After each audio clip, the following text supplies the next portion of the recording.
श्रीमद् भगवत गीता सिर्फ एक धर्म के लिए नहीं है, बल्कि इसे धरती के हर इंसान को पढ़ना और समझना चाहिए, ताकि वो अपनी जिंदगी में सुख, शांति और सफलता को प्राप्त कर सके। कहा जाता है कि जिस घर में गीता का पाठ हर रोज पढ़ा जाता है या सुना जाता है, उस घर में भगवान श्री कृष्ण आते रहते हैं।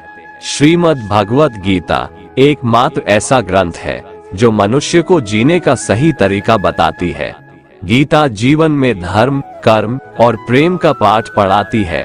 श्रीमद् भगवत गीता का ज्ञान मानव जीवन और जीवन के बाद का जीवन दोनों के लिए उपयोगी माना गया है। गीता संपूर्ण जीवन दर्शन है और इसका अनुसरण करने वाला व्यक्ति सर्वश्रेष्ठ होता है। भगवत गीता में कुल 18 अध्याय और 700 श्लोक हैं, जिसे सभी के लिए पढ़ पाना थोड़ा मुश्किल है। इसलिए आज के इस बेहद ही खास वीडियो में हम श्रीमद् भगवत गीता के 25 महत्वपूर्ण शिक्षाओं के बारे में बात करने वाले हैं, जिन्हें जानकर आप श्रीमद् भगवत गीता का सही मतलब समझ पाएंगे। इसलिए इन विचारों को आप हर रोज जरूर सुने। तो चलिए वीडियो शुरू करते हैं। भगवान श्री कृष्ण भगवत गीता में कहते हैं कि मैं ही सबकी शुरुआत हूँ। मैं शुरुआत से पहले भी था और सब खत्म होने के बाद भी रहूंगा। सब मुझ में है और मैं सब में हूँ। जो भी तुम छू सकते हो, देख सकते हो, चख सकते हो या सुन सकते हो, वो सब मैं ही हूँ। ये नदियाँ, पहाड़, सूरज, ग्रहण, चांद, सितारे सब मैंने बनाए हैं। मैंने ही भगवान, शैतान, राक्षस और इंसान बनाया। मैं सर्वव्यापी हूँ, सब में रहता हूँ। मैं ही ब्रह्म बनकर सब बनाता हूँ और रुद्र बनके सब नष्ट कर देता हूँ। मृत्यु एक अटल सत्य है जिसे कभी बदला नहीं जा सकता है। इस संसार का जब से निर्माण हुआ है, तब से जन्म मृत्यु का चक्र चलता आ रहा है। जिस प्रकार मनुष्य अपने पुराने वस्त्रों को त्याग कर नए वस्त्र धारण करता है, ठीक उसी प्रकार आत्मा पुराने व्यर्थ शरीर को त्याग कर नए शरीर को धारण करती है। ये प्रकृति का नियम है। इस सत्य को स्वीकार करके भयमुक्त होकर आज में जीना चाहिए। ज्ञानी व्यक्ति ना तो मरने वाले का शोक करते हैं और ना ही उनका शोक करते हैं जो अभी जिंदा है, क्योंकि वो जानते हैं जो मर गया वो फिर से जन्म लेगा और जो जिंदा है वो एक दिन जरूर मरेगा। भगवान श्री कृष्ण कहते हैं, जिस प्रकार प्रकाश की ज्योति अंधेरे में चमकती है, ठीक उसी प्रकार सत्य भी चमकता है। इसलिए मनुष्य को हमेशा सत्य की राह पर चलना चाहिए। हमेशा शक करने वाला व्यक्ति कभी शांति प्राप्त नहीं कर पाता है। इसलिए संदेह करने से बचें। अधिक संदेह करने से मन की शांति भंग हो जाती है और व्यक्ति भ्रमित होकर अपने संबंधों को नष्ट कर डालता है। तन की सुंदरता मन को आकर्षित करती है, जबकि स्वभाव की सुंदरता हृदय को आकर्षित करती है। इसीलिए मनुष्य का स्वभाव हमेशा निर्मल होना चाहिए। कौन क्या कर रहा है, कैसे कर रहा है और क्यों कर रहा है, इन सब से आप जितना दूर रहेंगे उतना ही खुश रहेंगे। जिंदगी में हम कितने सही हैं और कितने गलत हैं, ये सिर्फ दो लोग जानते हैं, एक परमात्मा और दूसरी हमारी अंतरात्मा। भगवान श्री कृष्ण कहते हैं, जिस मनुष्य के अंदर ज्ञान की कमी और ईश्वर में श्रद्धा नहीं होती, वो मनुष्य जीवन में कभी भी आनंद और सफलता को प्राप्त नहीं कर पाता। भगवान कहते हैं, जो मनुष्य सुख और दुख में शांत रहता है, जिसके राग, भय और क्रोध नष्ट हो गए हैं, जो मनुष्य शुभ और अशुभ वस्तु को पाकर न प्रसन्न होता है और न द्वेष करता है, जिन्होंने अपनी इंद्रियों को वश में कर लिया है, वह स्थिर बुद्धि मनुष्य मुनि के समान है। ऐसा मनुष्य स्थिर चित्त और इंद्रियों को वश में करके ज्ञान द्वारा परमात्मा को प्राप्त करके हमेशा संतुष्ट रहता है। जिस प्रकार समुद्र की स्थिति अचल है, भारी से भारी आंधी तूफान आने पर या अनेक नदियों के जल प्रवाह उसमें प्रविष्ट होने पर भी वो अपनी स्थिति से विचलित नहीं होता, मर्यादा का त्याग नहीं करता, उसी प्रकार परमात्मा के स्वरूप में स्थित योगी की स्थिति भी सर्वथा अचल होती है। बड़े से बड़े सांसारिक सुख दुखों का संयोग वियोग होने पर भी उसकी स्थिति में जरा भी अंतर नहीं पड़ता। वो योगी परमात्मा में नित्य निरंतर अटल और एक रस स्थित रहता है। मोह विनाश का कारण होता है। मनुष्य के दुखों का मूल कारण उसका मोह ही है। वो जितना अधिक मोह करेगा उतना ही अधिक कष्ट भी भोगेगा। पछतावा अतीत नहीं बदल सकता और चिंता भविष्य नहीं संवार सकती। इसलिए वर्तमान का आनंद लेना ही जीवन का सच्चा सुख है। श्री कृष्ण कहते हैं, जो तुम्हारा साथ देता है तुम उसका साथ दो, जो तुम्हें धोखा देता है तुम उसे त्याग दो। जिस जगह आपका सम्मान नहीं हो वहां पर कभी जाना नहीं चाहिए, वरना लोग आपको कमजोर और बेवकूफ समझेंगे। जहां बारिश ना हो वहां फसल खराब हो जाती है और जहां संस्कार ना हो वहां नस्ल भी खराब हो जाती है। जो लोग ये कहते हैं मेरे पास वक्त नहीं है, असल में उनके खास रिश्तों की गिनती में आपका नाम ही नहीं है। बात इतनी मधुर रखो कि कभी वापस भी लेनी पड़े तो आपको कड़वी न लगे। खुद में थोड़ा स्वाभिमान होना जरूरी है, वरना लोग आपको वहां भी दबाने की कोशिश करेंगे जहां आपका अधिकार है। श्रेष्ठ पुरुष जैसा आचरण करता है अन्य पुरुष भी वैसा ही आचरण करते हैं। वो जो कुछ प्रमाण देता है समस्त मनुष्य समुदाय उसी के पद चिन्हों पर अपने रास्ते चुनता है। इसलिए सज्जन व्यक्तियों को सदैव अच्छा व्यवहार करना चाहिए। जो मनुष्य ईश्वर में श्रद्धा नहीं रखते वो अज्ञानी मनुष्य जीवन में कभी भी सुख शांति और सफलता को प्राप्त नहीं कर पाते। ऐसे मनुष्य की बुद्धि विपरीत हो जाती है। वे लौकिक और पारलौकिक सब प्रकार के सुख साधनों को विपरीत ही समझने लगते हैं। इसी कारण वे विपरीत आचरणों में प्रवृत्त हो जाते हैं। इसके फलस्वरूप उनका इस लोक में और परलोक में पतन हो जाता है। वे अपनी वर्तमान स्थिति से भी भ्रष्ट हो जाते हैं और मरने के बाद उनको अपने कर्मों का फल भोगने के लिए सूकर कुकर आदि नीच योनियों में जन्म लेना पड़ता है या घोर नरक में पड़कर भयानक यातनाएं भोगनी पड़ती है। भगवान श्री कृष्ण कहते हैं, जो मनुष्य अपने कर्तव्यों का पालन करते हुए विपरीत परिस्थितियों में भी अपने धर्म के मार्ग पर अडिग रहता है और उसके कारण अगर उसकी मृत्यु भी हो जाती है तो वह मृत्यु भी उसके लिए परम कल्याणकारक बन जाता है और उस मनुष्य को स्वर्ग की प्राप्ति होती है। जब तक तुम अपने आप से नहीं हार जाओ तब तक दुनिया की कोई ताकत तुम्हें हरा नहीं सकती है। कमजोर तुम नहीं, तुम्हारा वक्त है और वक्त सबका बदलता है। तुम बस अपना कर्म करते जाओ।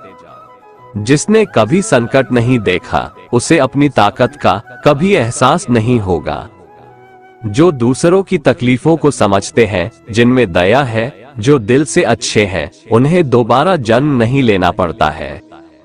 किसी को कुछ देकर घमंड मत कर, क्या पता तू दे रहा है या पिछले जन्म का कर्ज चुका रहा है। घमंडी मनुष्य का वंश वैभव और प्रतिष्ठा तीनों ही चले जाते हैं। विश्वास न हो तो रावण कौरव और कंस को देख लो। किसी पर विश्वास करना हो तो उनकी बातों पर नहीं उनकी हरकतों पर ध्यान दो। गुस्से के वक्त थोड़ा रुक जाने से और गलती के वक्त थोड़ा झुक जाने से जिंदगी और भी आसान हो जाती है।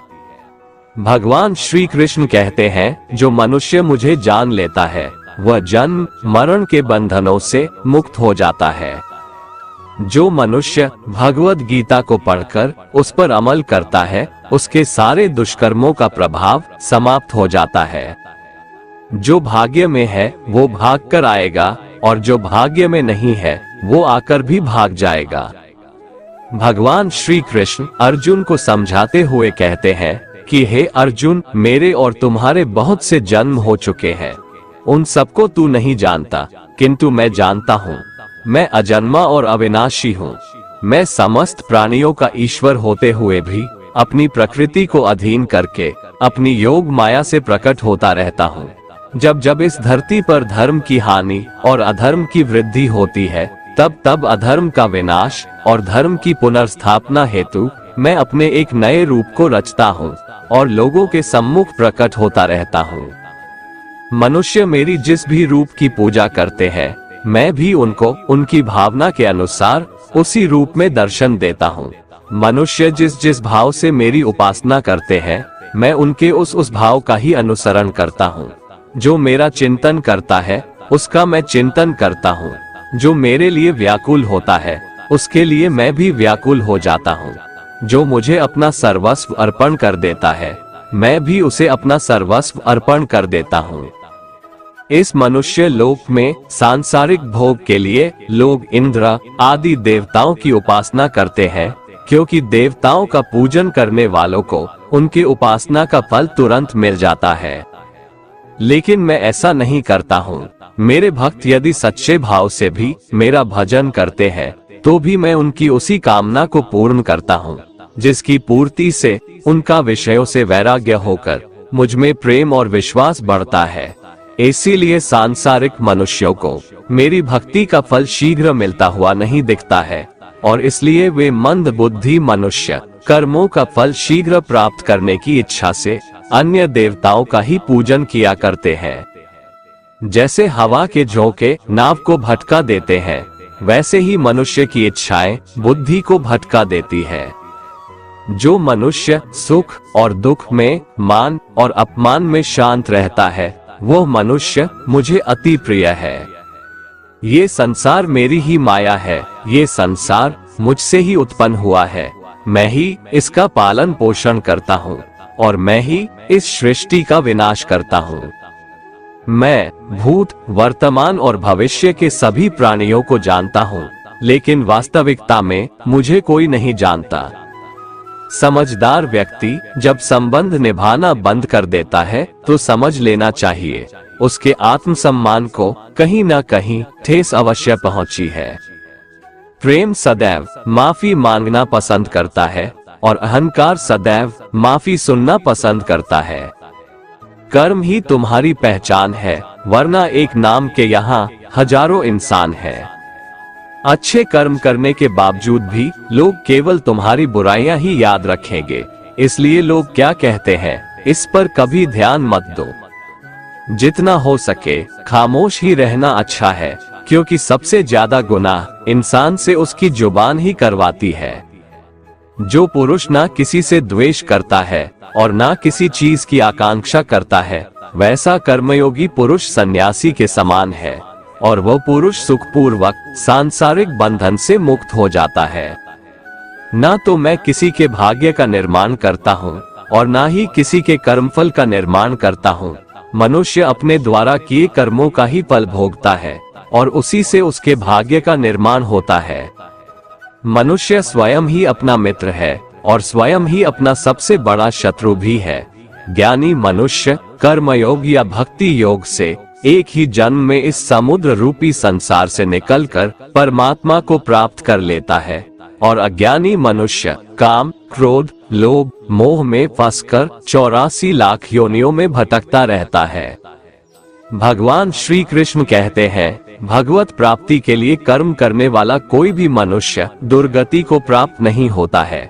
इस लोक में या परलोक में वह जहाँ भी रहता है, वो परमात्मा के मार्ग में आगे ही बढ़ता रहता है। किसी को धोखा देना एक कर्ज है, जो आपको किसी और के हाथों एक दिन जरूर मिलेगा। एक अच्छी नजर वही है जो सिर्फ अपनी कमियां और दूसरों के गुण तलाश करती है। कभी उस व्यक्ति पर भरोसा मत करो जो वक्त के साथ स्वभाव बदल लेते हैं। जीवन में कभी किसी से अपनी तुलना मत करो। तुम जैसे हो सर्वश्रेष्ठ हो। सबको अपना जीवन बदलने के लिए समय मिलता है, परंतु समय बदलने के लिए दोबारा जीवन नहीं मिलता है। जो होने वाला है वो होकर रहता है, और जो नहीं होने वाला है वह कभी नहीं होता। ऐसा निश्चय जिनकी बुद्धि में होता है, उन्हें चिंता कभी नहीं सताती है। जिनकी बुद्धि माया ने हर ली है, जो जानबूझकर पाप कर्मों में ही लिप्त हैं, जो मुझे जानने की चेष्टा भी नहीं करते, ऐसे मनुष्य को जीवन में और जीवन के बाद के जीवन में भी कष्टों से मुक्ति नहीं मिल पाता है। जो मनुष्य अंत काल में भी मुझको स्मरण करता हुआ शरीर त्यागता है, वह मेरे परम धाम को प्राप्त होता है, इसमें कोई संशय नहीं है।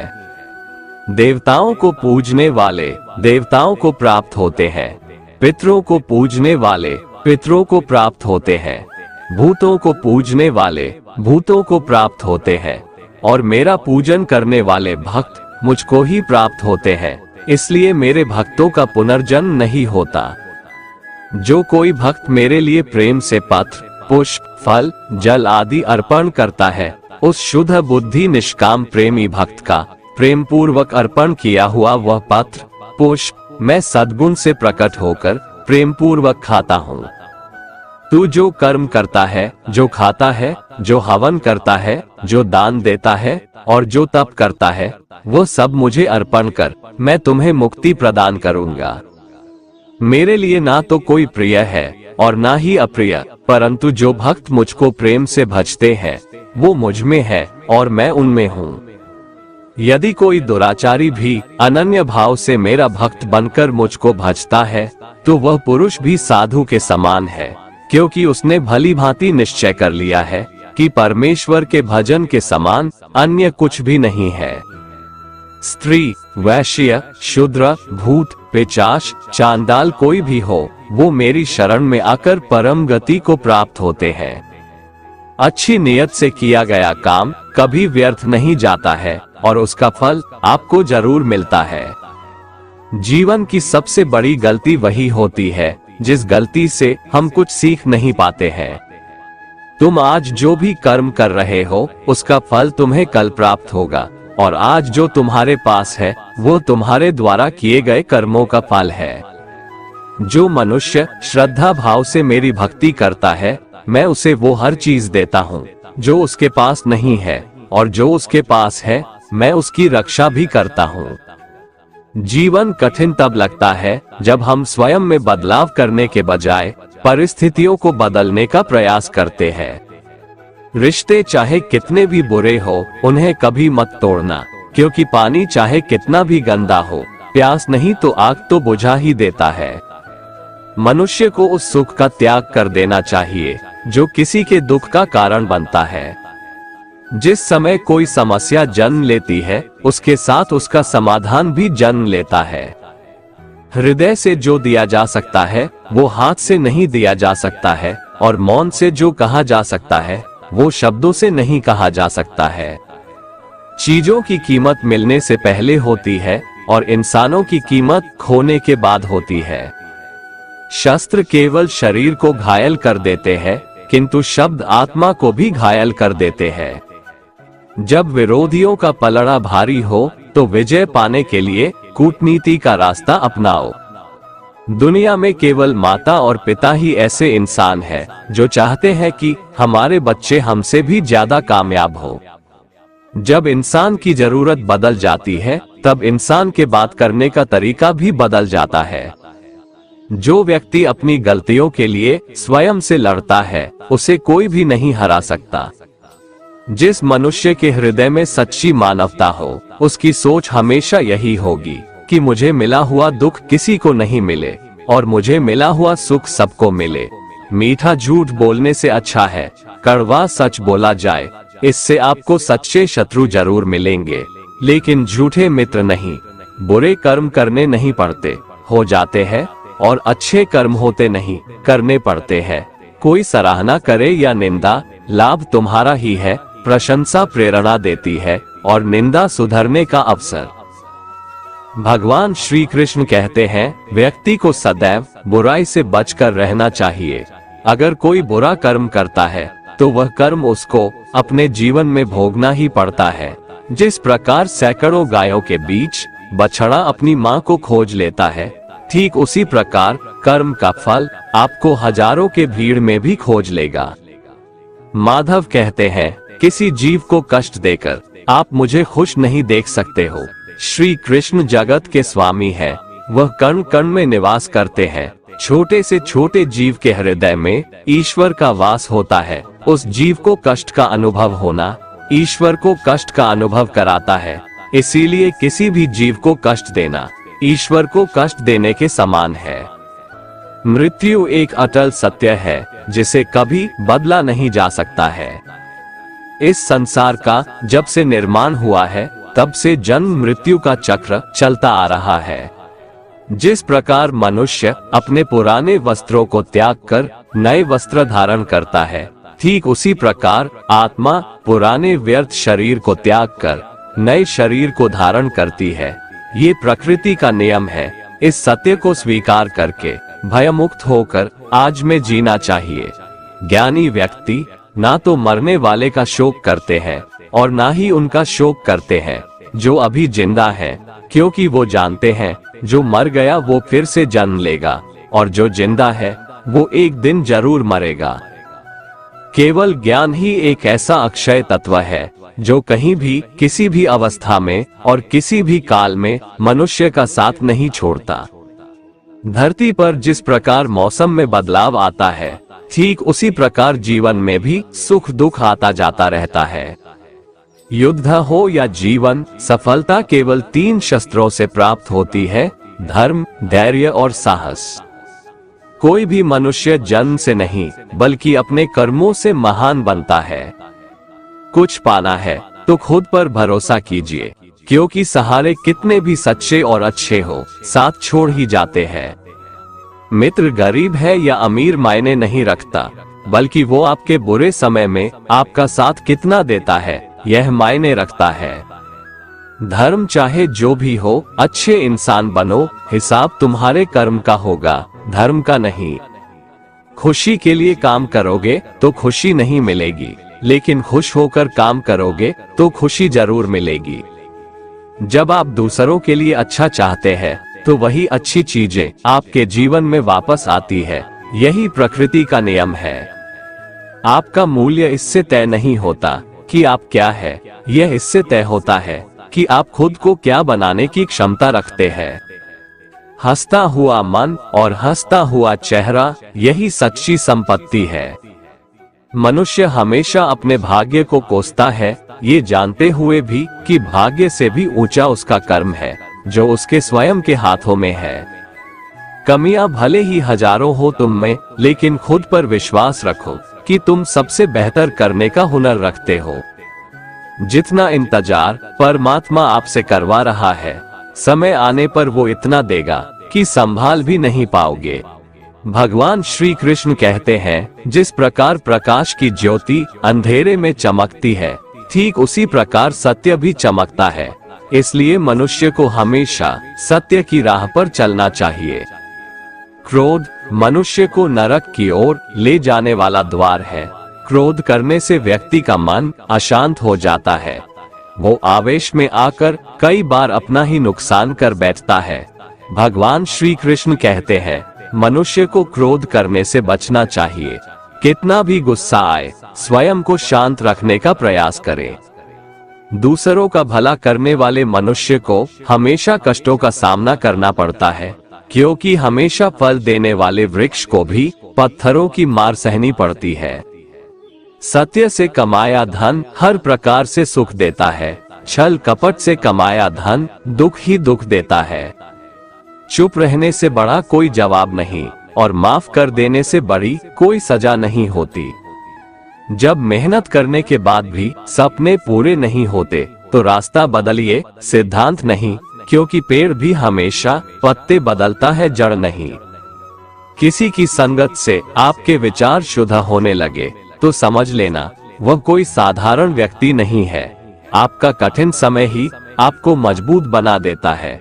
एक समझदार व्यक्ति वही है जो दूसरों को देखकर उनकी विशेषताओं से सीखता है, उनसे तुलना और ईर्ष्या नहीं करता। संबंध बड़ी बड़ी बातें करने से नहीं, छोटे छोटे भाव को समझने से गहरे होते हैं। यदि सब कुछ खोकर भी आप में कुछ करने की हिम्मत बाकी है तो समझ लीजिए आपने कुछ खोया ही नहीं। कर्म ही सबसे बड़ा धर्म है। भगवान श्री कृष्ण गीता में अर्जुन को उपदेश देते हुए कहते हैं, व्यक्ति कर्म करने के लिए ही पैदा हुआ है और बिना कर्म किए कोई रह नहीं सकता।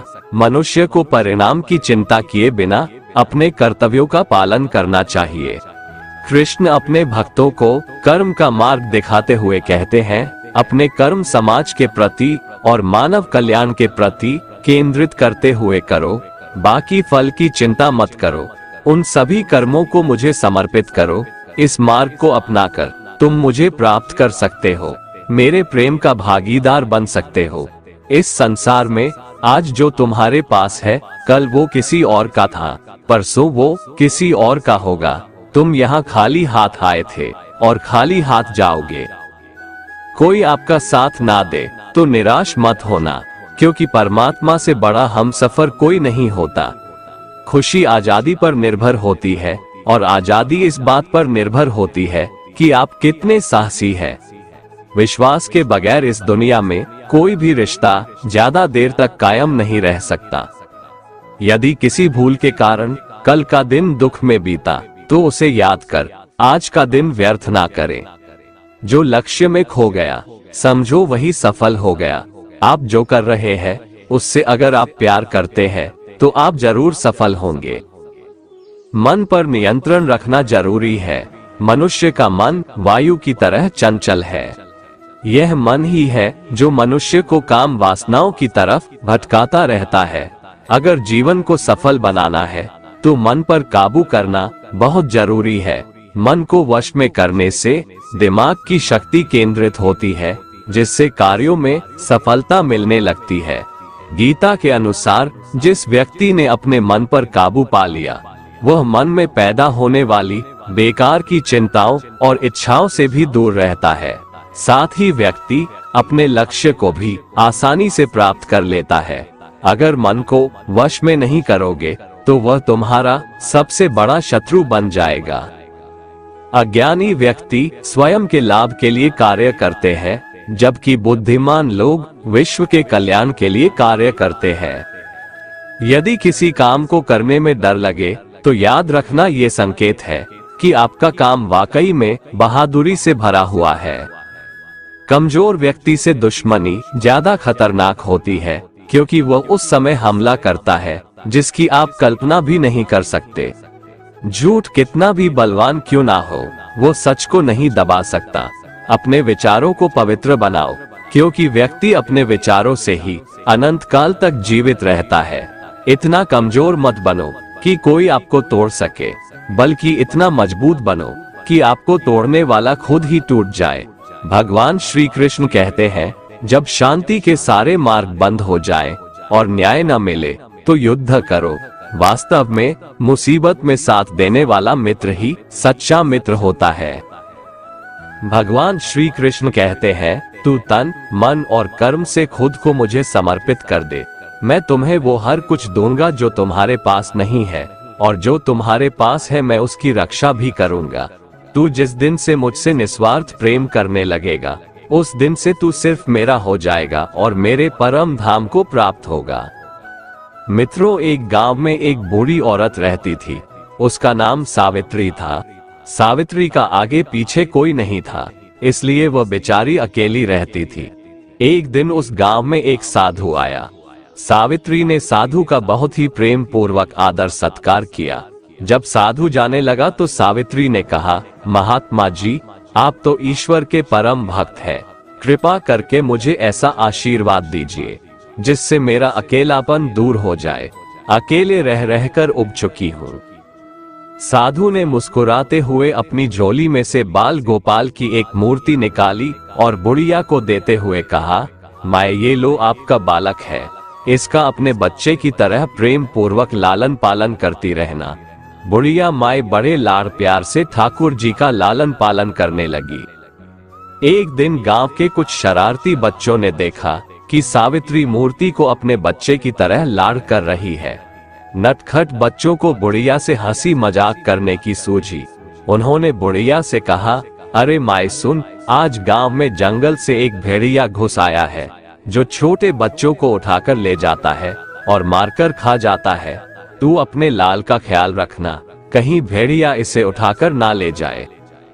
सावित्री ने अपने बाल गोपाल को उसी समय कुटिया में विराजमान किया और स्वयं लाठी लेकर दरवाजे पर पहरा लगाने के लिए बैठ गई। अपने लाल को भेड़िए से बचाने के लिए सावित्री भूखी प्यासी दरवाजे पर पहरा देती रही। पहरा देते देते एक दिन बीता, फिर दूसरा, तीसरा, चौथा और पांचवा दिन बीत गया। सावित्री 5 दिन और 5 रात लगातार बगैर पलक झपकाए भेड़िए से अपने बाल गोपाल की रक्षा के लिए पहरा देती रही। उस भोली भाली बुढ़िया सावित्री का ये भाव देखकर ठाकुर जी का हृदय प्रेम से भर गया। अब ठाकुर जी के मन में बूढ़ी माँ को प्रत्यक्ष दर्शन देने की इच्छा हुई। भगवान बहुत ही सुंदर रूप धारण कर वस्त्राभूषणों से सुसज्जित होकर माई के पास आए। ठाकुर जी के पांव की आहट पाकर सावित्री डर गई। उसने सोचा कि कहीं दुष्ट भेड़िया तो नहीं आ गया मेरे लाल को उठाने। सावित्री ने लाठी उठाई और भेड़िए को भगाने के लिए उठ खड़ी हुई। तब कान्हा ने कहा, अरे माँ मैं हूँ, मैं तेरा वही बालक हूँ जिसकी तुम रक्षा करती हो। माई ने कहा, क्या, चल हट, तेरे जैसे बहुत देखे हैं, तेरे जैसे सैकड़ों अपने लाल पर न्योछावर कर दूं, अब ऐसे मत कहियो, चल भाग जा यहाँ से। ठाकुर जी बूढ़ी माँ के इस भाव और एक निष्ठता को देखकर बहुत ज्यादा प्रसन्न हो गए। ठाकुर जी बूढ़ी माँ से बोले, अरे मेरी भोली माँ, मैं त्रिलोकीनाथ भगवान हूँ, मुझसे जो चाहो वर मांग लो, मैं तेरी भक्ति से प्रसन्न हूँ। बुढ़िया माई ने कहा, अच्छा आप भगवान हो, मैं आपको 100 प्रणाम करती हूँ। कृपा कर मुझे यह वरदान दीजिए कि मेरे प्राण प्यारे लाल को भेड़िया न ले जाए। अब ठाकुर जी और ज्यादा प्रसन्न होते हुए बोले, तो चल माँ, मैं तेरे लाल को और तुझे अपने निज धाम लिए चलता हूँ, वहाँ भेड़िए का कोई भय नहीं है। इस तरह प्रभु बुढ़िया माई को अपने निज धाम ले गए। मित्रों, जब हम पूरी तरह से तन्मय होकर अपनी पवित्रता और शांति की रक्षा करते हैं तो एक न एक दिन ईश्वर हमें दर्शन जरूर देते हैं। भगवान को पाने का सबसे सरल मार्ग है भगवान को प्रेम करो, वैसा निष्काम प्रेम जैसे बुढ़िया माई ने किया। जो मनुष्य मुझसे परम प्रेम करके इस परम रहस्य युक्त गीता शास्त्र को मेरे भक्तों में कहेगा, वो मुझको ही प्राप्त होगा, इसमें कोई संदेह नहीं है। उससे बढ़कर मेरा प्रिय कार्य करने वाला मनुष्यों में कोई भी नहीं है, तथा पृथ्वी भर में उससे बढ़कर मेरा प्रिय दूसरा कोई भविष्य में होगा भी नहीं। जो मनुष्य श्रद्धायुक्त दोषों से रहित होकर इस गीता शास्त्र का श्रवण भी करेगा, वह भी सभी पापों से मुक्त होकर मेरे परम धाम को प्राप्त होगा। दोस्तों, अगर आपको हमारा ये वीडियो पसंद आया तो कमेंट में जय श्री राधे कृष्ण लिखें और ऐसे ही प्रेरणादायक वीडियो देखने के लिए हमारे चैनल को सब्सक्राइब कर लें। जय श्री राधे कृष्ण।